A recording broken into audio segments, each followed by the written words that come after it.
देखिए, अगर माननीय मंत्री जी ने इस प्रकार का कोई बयान दिया है कि पेपर लीक हुआ ही नहीं है और इस प्रकार की घटनाएं भारत देश में नहीं घट रही हैं, तो मुझे लगता है इससे ज्यादा दुर्भाग्यपूर्ण और चिंताजनक बयान हो नहीं सकता। आज इस देश के लाखों बच्चे और लाखों बच्चों का भविष्य अंधकार की कगार पे खड़ा है, क्योंकि पेपर लीक होने की वजह से उनके वर्षों की मेहनत पे पानी फिर गया है।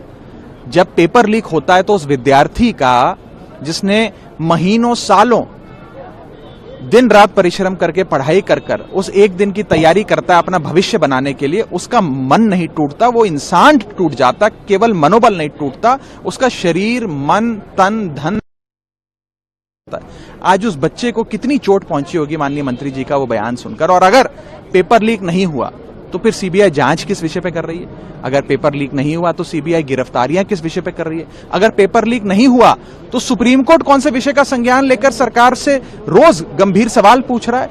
इस प्रकार के असंवेदनशील बयान देना, मुझे लगता है कि उन बच्चों के, उन विद्यार्थियों के जिनके भविष्य पर पानी फेरने का सरकार ने काम किया, उनके जख्म को हरा करने, उनके जख्म पे नमक छिड़कने का काम है। इस बयान का हम खंडन करते हैं और खास तौर पे राज्यसभा में अपने वक्तव्य देते हुए मैंने और हमारी पार्टी ने बड़ी मुस्तैदी से इस बात को कहा था कि इस देश में 2 आईपीएल चल रहे हैं। एक होता है इंडियन प्रीमियर लीग, जो गेंद और बल्ले का खेल होता है, और दूसरा है इंडियन पेपर लीग, जिसके चलते पिछले 10 से 15 सालों में हमने देखा इस देश में राज्य का कोई पेपर हो या केंद्र स्तर का कोई पेपर हो, लगातार पेपर लीक होते गए आए हैं, जिससे लोगों का, बच्चों का और सच्चे ईमानदार मेहनत करने वाले बच्चों का भविष्य अंधकार की ओर जा रहा है। इस सरकार को गंभीरता से लेते हुए इसके खिलाफ सख्त कानून बनाना चाहिए और इस विषय को पहले स्वीकार करते हुए उसकी समाधान की ओर बढ़ना चाहिए। इस प्रकार के असंवेदनशील बयानों से बचना चाहिए।